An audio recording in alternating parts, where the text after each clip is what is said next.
I know आपके portfolio में तो 60-70 फंड्स हैं, लेकिन अगर कोई न्यू इन्वेस्टर मार्केट एंटर कर रहा है तो उन्हें अपने पोर्टफोलियो में कितने फंड्स रखने चाहिए?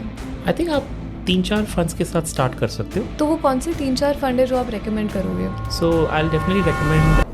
अगर किसी को value, momentum, growth, investing styles तीनों का एक्सपोजर चाहिए तो वो कैसे कर सकते हैं? मैं एक kind of a grid follow करता हूँ, उसको मैं अपना 3x3 ग्रिड बोलता हूँ. Okay, it kind of captures all these things. It's like perfect. तो इसका एक और एडवांटेज है, तो मुझे रीबैलेंस करने की जरूरत नहीं पड़ती. We heard of the cigar butt investing. नहीं, ये क्या है? सिगार बट इन्वेस्टिंग का मतलब है वो सिगरेट पीता है कोई आदमी और एक पफ बच गया सिगरेट का और उसने फेंक दिया उसको नीचे. Let's say someone comes in, takes that cigarette और वो एक लास्ट में कश मार लेता है.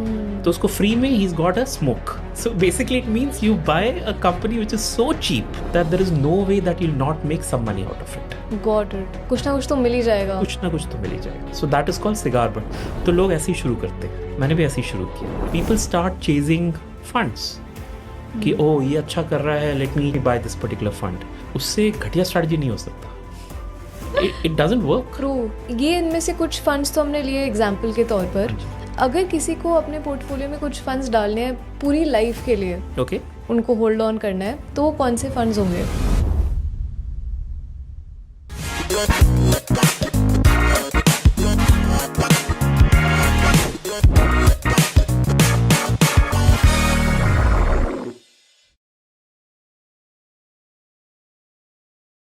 Eight this point in time आपकी नेटवर्थ कितनी है? इस टाइम पे 7.5 हो गया, which is mutual funds plus stocks put together. And then there is a piece of land where I don't stay. So this is an investment land which I have. So that would be some 1.4 के आसपास crores. And PPF मैंने अब तक निकाला नहीं है, तो वो भी काफ़ी हो गया होगा. वो 1.2 के आसपास होगा. So all put together it's about 10 crores.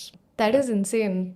And अगर हम आपकी इनकम स्ट्रीम्स को ब्रेक डाउन करें तो वो कैसा दिखता है? सो मेरा जो एक्टिव इनकम चल रहा है that is currently in the vicinity of 5.5 to 6 lakhs के बीच में. ओके. सब कुछ यूट्यूब से आता है. मैं कोई कोर्सेज नहीं करता. मैं कोई एक कम्युनिटी मैंने स्टार्ट किया था लेकिन मैंने बंद कर दिया. It was a bit stressful for me. तो सिर्फ यूट्यूब करता हूँ. अब यूट्यूब में क्या है, 2 टाइप का इनकम होता है उसमें. एक होता है योर एडवर्टाइजिंग इनकम. तो अगर आपने प्रीमियम नहीं लिया हुआ है तो आपके पास एड्स आते होंगे बीच में. अगर आप एक ऐड मेरा वीडियो में व्यू करते हो तो आप मेरे को 15 पैसा का इनकम देते हो. तो I get about 8 lakh views every month. तो 7 to 8 lakh views every month. तो उससे मेरे को 1.25 लाख के आसपास एडसेंस से बन जाता है. एंड मेरे 4 वीडियोस होते हैं जो स्पॉन्सर्ड होते हैं every month. And on an average brand gives me around 1.2 lakhs per video. तो 4.8 plus 1.2 around 6 lakhs. So 5.5 to 6 lakhs मेरा भी करंट इनकम है. Now going back to a point जो आपने बताया था कि आई नो आपके पोर्टफोलियो में तो 60-70 फंड्स हैं, लेकिन अगर कोई न्यू इन्वेस्टर मार्केट एंटर कर रहा है तो उन्हें अपने पोर्टफोलियो में कितने फंड्स रखने चाहिए? आई थिंक आप 3-4 फंड्स के साथ स्टार्ट कर सकते हो. It's absolutely fine. If I have to give you some hints on that also तो या प्लीज, मतलब हाँ. That was gonna be my next question कि 3 to 4 फंड्स अंडरस्टूड. तो वो कौन से 3-4 फंड है जो आप रेकमेंड करोगे? So I will definitely recommend flexi cap और मल्टी कैप फंड. तो वो करना चाहिए. So for example Parag Parikh flexi cap probably थोड़ा ऊपर आता है. So that's something one can look eight.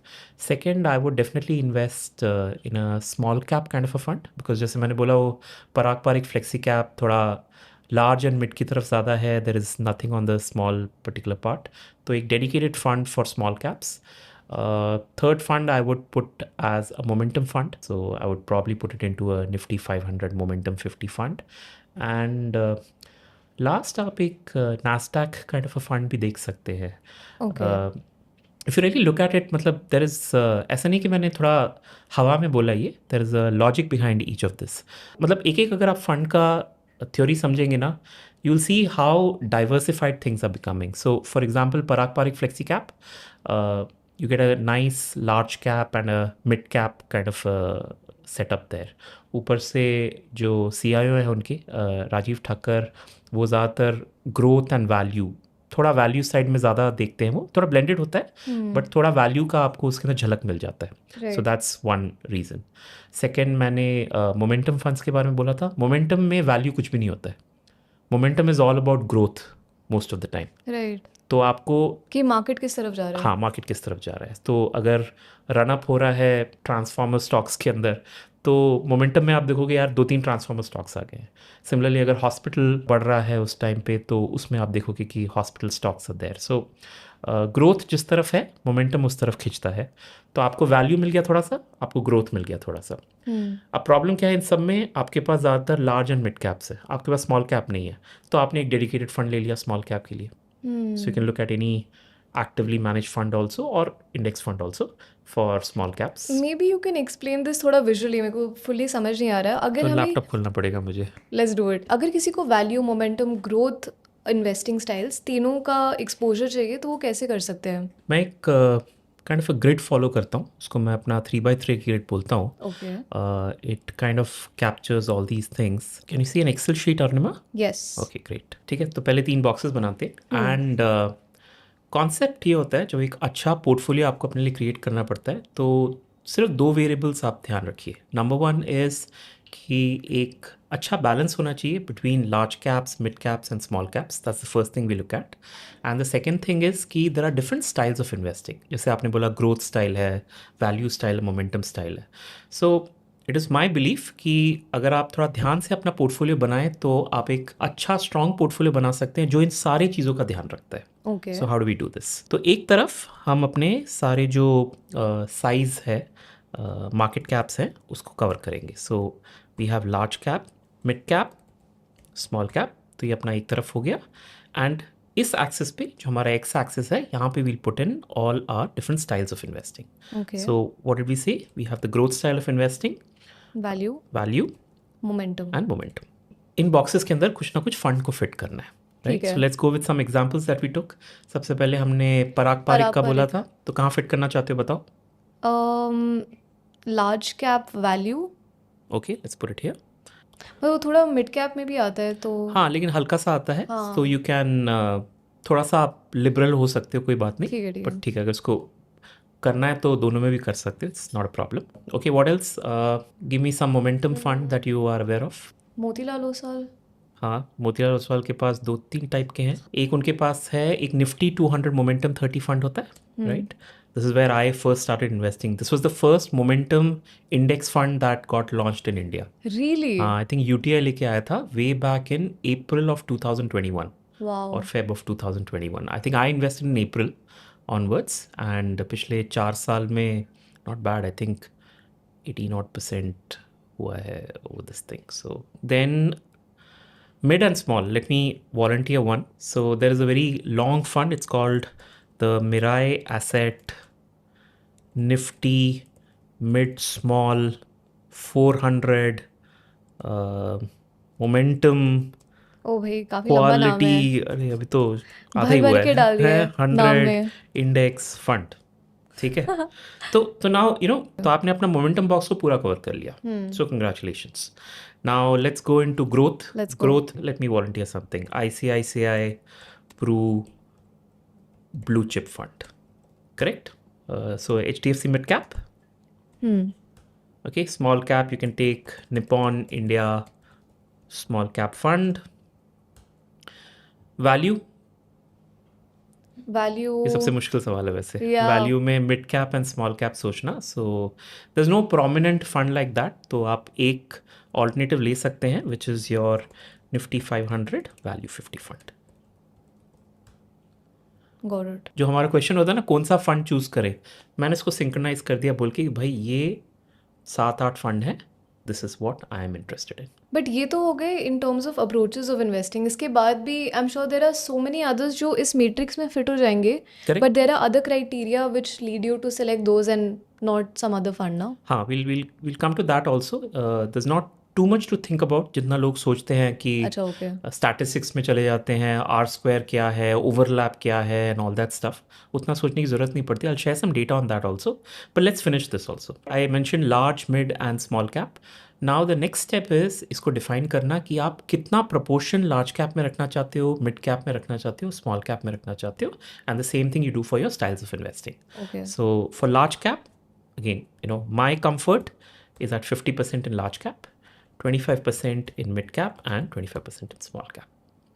तो आधा पैसा मैं लार्ज एस्टैब्लिश्ड कंपनीज में डाल रहा हूँ, आधा पैसा मैं ग्रोइंग स्मॉलर कंपनीज में डाल रहा हूँ। And the same thing with your styles of investing is I put 70% in growth, 15% in value, 15% in momentum.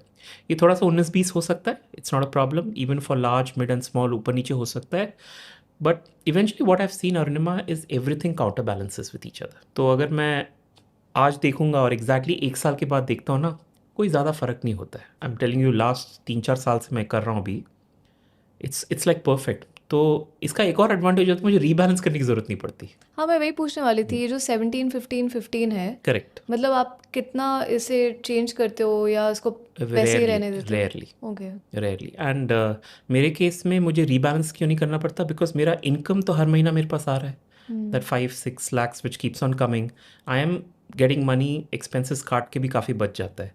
सो अगर मुझे रीबैलेंस ही करना है, instead of redeeming something and putting it there, मैं वो जो एक्स्ट्रा पैसा आता है उसको डाल देता हूँ। Got it. 70% ग्रोथ में क्यों इतना क्या लगाव है? हाँ, उसमें क्या है कि ज़्यादातर जो हमारे स्कीम्स होते हैं ग्रोथ स्कीम्स ही होते हैं। So if you observe all the schemes which are there in India, वो जो 2000 स्कीम्स मैंने बोला था, उसमें से आपको 70-80-90% ग्रोथ ही ग्रोथ ही मिलेगा। मिलेंगे, क्योंकि काफ़ी इन्वेस्टर्स शुरू से ही समझते हैं कि हाँ हम तो वैल्यू इन्वेस्टर है, वॉरेन बफेट शुरू के में बाद अपना ही नाम आएगा। क्योंकि किताबें वो वही वैसे मिलती है ना, होती हैं, मतलब सिक्योरिटी तभी एनालिसिस थोड़ा मिलता है। बायस भी होता है। हाँ, तो वो होता है, but I also started the same way. So जब मैंने शुरू किया था तो मैं प्योर वैल्यू इन्वेस्टिंग, एक होता है cigar butt investing, have you heard of the cigar butt investing? नहीं, क्या है? सिगार बट इन्वेस्टिंग का मतलब है, वो सिगरेट पीता है कोई आदमी और एक पफ बच गया सिगरेट का और उसने फेंक दिया उसको नीचे। तो it's like you finding such companies जो फ्री में आपको, अब I mean it's a very bad example, but नहीं लेट्स से बोलो। Someone comes in, takes that cigarette और वो एक लास्ट में कश मार लेता है, तो उसको फ्री में ही is got a smoke, right. a single puff that person has got. So that is called cigar butt. So basically it means you buy a company which is so cheap, okay, so ridiculously cheap, that there is no way that you'll not make some money out of it. Got it. कुछ ना कुछ तो मिल ही जाएगा। कुछ ना कुछ तो मिल ही जाएगा। So that is called cigar butt. तो लोग ऐसे ही शुरू करते हैं, मैंने भी ऐसे ही शुरू किया। I remember my first stock which I had invested in, Padmalia Telefilms, it followed the same principle of cigar butt investing. कि कुछ ना कुछ तो इसमें मिल ही जाएगा, मिला कुछ नहीं। I actually sold it off at a loss. But so that's what the evolution of an investor is. People start chasing funds. कि ओ ये अच्छा कर रहा है, let me chase this, let me buy this particular fund. And उससे घटिया strategy नहीं हो सकता. It doesn't work. ट्रू। ये इनमें से कुछ फंड्स तो हमने लिए एग्जाम्पल के तौर पर। हाँ जी।